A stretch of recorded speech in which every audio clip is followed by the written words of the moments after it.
ის რაც დღეს ჩვენ მოვისმინეთ ბრიფინგზე პრემიერ-მინისტრის არის უაღრესად საგანგაშო სიგნალი ჩვენი დემოკრატიისთვის. პრაქტიკულად ძალიან გამჭვირვალედ პირდაპირ და მკაფიოდ ითქვა შემდეგი, რომ ის დაპატიმრებები, ის დაჭერები, რომელსაც ჩვენ ყველანი ვადევნებთ თვალყურს, პოლიტიკური ოპონენტების, იმ ხალხის, ვინც არის დაკავშირებული ნაციონალურ მოძრაობასთან, ამ დაჭერების მოტივი არის არა სამართლიანობისთვის ბრძოლა, არა კონკრეტული დანაშაულებების გამოძიება, ეს მოტივები გვესმოდა ზოგჯერ საჯარო გამოსვლებში, არამედ პირდაპირ ვთქვათ, გაღიზიანება იმ ფაქტით, რომ ნაციონალურ მოძრაობა როგორც პოლიტიკური ოპოზიცია არსებობს, რომ პოლიტიკური ოპოზიცია ხმას იღებს, აკრიტიკებს ახალ ხელისუფლებას, პირდაპირ ითქვა, რომ რიტორიკა აღეზიანებს ხალხს, ამას ეწოდა გონებრივი აგრესია, არ ვიცი ეს რას ნიშნავს ზუსტად, მაგრამ თავარი ის არის, რომ მოხდა სრული ილუსტრაცია მოტივების. თან დაზუსტდა ის, რომ აქ რომელიმე კონკრეტულ დანაშაულზე კი არ არის საუბარი. საუბარია, რომ ასამართლებენ ოღონდ სისხლის სამართლებრივი დევნის გამოყენებით პოლიტიკურ ჯგუფს, პოლიტიკურ ოპოზიციას. პრემიერ-მინისტრმა ივანიშვილმა ისაუბრა რაღაც წითელ ხაზებზე, ჩემსაზე.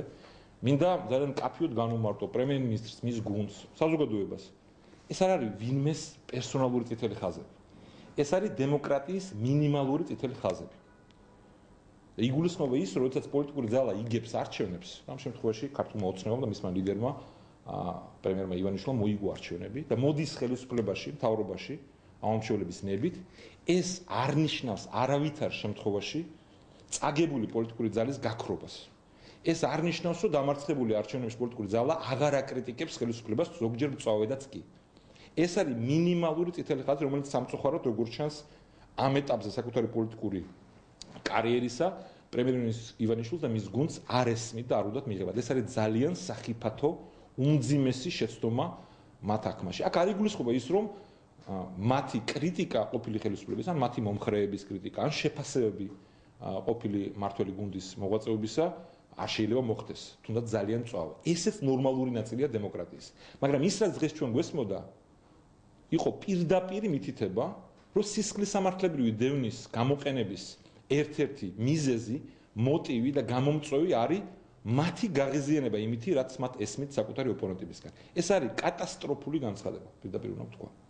ამასთან ერთად ჩვენ მოვისმინეთ შოკის მომგვრელი, გულწრფელი აღიარება საზოგადოებრივ არხთან დაკავშირებით, საზოგადოებრივ მაუწყებელთან დაკავშირებით.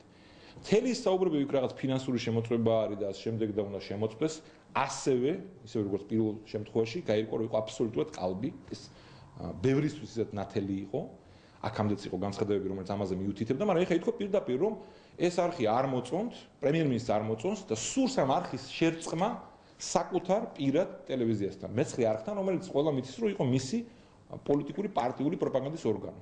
შეიძლება ვიღაცა ამაში არ დამეთანხმოს, კონდეს განსხვავებული აზრი ამ თემაზე, ამაში არ არის საქმე. საქმე იმაში არის, როგორ შოკის მომგვრელად პირდაპირ გვეუბნება პრემიერ-მინისტრი საკუთარი ამოცანების და ამ ამოცანების მოტივების შესახებ. ამას მინდა დაუკავშირო მეორე თემაც, მაშინ როდესაც ხდება დაკავება ადამიანების და დაჭერა, გამოძიების პრაქტიკულად გარეშე, ყოველგვარი მტკიცებულებების სერიოზულად შესწავლის გარეშე. პარლამენტში ამ დროს განეხილება ეგრეთ წოდებული პოლიტპატიმრების სიის საკითხი. ჯერ ერთი თავმჯდომარემ იმას მე არ მესმის ასეთ ხმამაღალ ტერმინს რა ტესტით იყენებენ ის ხალხი, მოგულისხმობ ახალ პოლიტიკურ უმრავლესობას, მაგრამ განსაკუთრებით საგანგაშოა, რომ ამ ჯგუფში მოიაზრება პოტენციურად, მოიაზრებიან ადამიანები, რომლებიც მსჯავრდებულები არიან ტერაქტებისთვის საქართველოს ტერიტორიაზე, უცხო ქვეყნის спецსამსახურების დაკვეთით. და ამ ტერაქტებს შეეწირა ადამიანების სიცოცხლე, გახსოვთ ალბათ ეს იყო ტერაქტები თბილისში, ლეიბორისტულ პარტიასთან, ამერიკის საელჩოს მიმდებარე ტერიტორიაზე, სხვაგან დასავლეთ საქართველოში. ამ ჯგუფში მოიაზრებიან ადამიანები, რომლებიც ჯაშუშობით იყვნენ დაკავებული ჩვენი ქვეყნის წინააღმდეგ, ეს არის ძალიან სერიოზული საქმეები. ამ ჯგუფში მოიაზრებიან ადამიანები, ვინც ამბოხდა იარაღით ხელში საკუთარი სახელმწიფოს წინააღმდეგ. მინდა უთხრა ახალ მთავრობას. ეს არ გახლავთ პარტიული საკითხი. ეს არ გახლავთ საკითხი სააკაშვილის ინტერესის არ ვიღაც ინტერესის. ეს არის საკითხი ქვეყნის უსაფრთხოების, ამ მთავრობის უსაფრთხოების.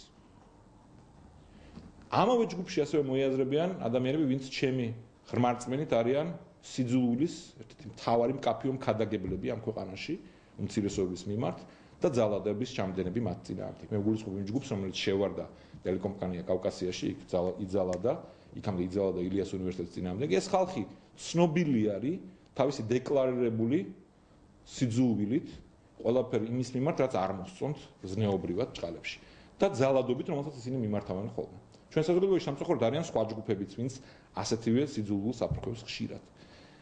ასეთი ადამიანების გამოცხადება პოლიტპატიმრებად პირველ ჯგუფთან ერთად აგზავნის ძალიან სახიფათო სიგნალს ჩვენი ქვეყნის დემოკრატიისთვის, უმცირესობების უფლებებისთვის, უსაფრთხოებისთვის, თუ საბოლოო ჯამში ეს საკითხები უკავშირდება უსაფრთხოებას და საერთოდ სუვერენიტეტისთვის. ჩემთვის გასაგებია, რომ ხელისუფლებაში მოსulis შემდეგ აქვს ადგილი სტრესს ნებისმიერი პოლიტიკური გუნდისთვის, ჩვენ გუნდსაც აქვს გავლილი ამ სტრესში, ნებისმიერ გუნდს და ნებისმიერ ხელისუფლებას აქვს შეცდომები, მაგრამ ის ტენდენცია, რაზეც მე ვსაუბრობ, ის ლუსტრაცია პრემიერ-მინისტრის მხრიდან ამ მოტივების არის ხარისხობრივად აბსოლუტურად სხვა ტიპის გამოწვევა ქართული დემოკრატიისთვის. საბოლოო ჯამში ამ გზის ბოლოს დგას საფრთხე საერთოდ დემოკრატიის მინიმალური სტანდარტების არსებობის საქართველოში. უნდა ვისარგებლო ამ შემთხვევაშიც და მოუწოდო პრემიერ-მინისტრს ხვებს. სანამ დრო არის გადახარშონეს ემოციური ტალღა და შეეგუონ იმ მინიმალურ სტანდარტს და წითელ ხაზებს. მათ მოიგეს არჩევნები, მიიღეს ქართული ხალხის მანდატი, არიან მთავრობაში და იქნებიან კიდე ის წლები, რა მანდატიც აქვს მოცემული. შესაძლოა მათ მოიგონ მომავალი არჩევნები. მაგრამ როგორც კი ისინი დააპირებენ და თუ გააგრძელებენ ამ გზას, რომ უნდა ისარგებლონ სისხლის სამართლებრივი დევნით, როდესაც არ მოეწონებათ ვიღაცის კრიტიკა, უნდა გააგზავნონ სიგნალი, რომ ძალადობა, იარაღით ხელში ამბოხება, ქვეყნის წინააღმდეგ მოქმედება შეიძლება იყოს ირიბად წახალისებული.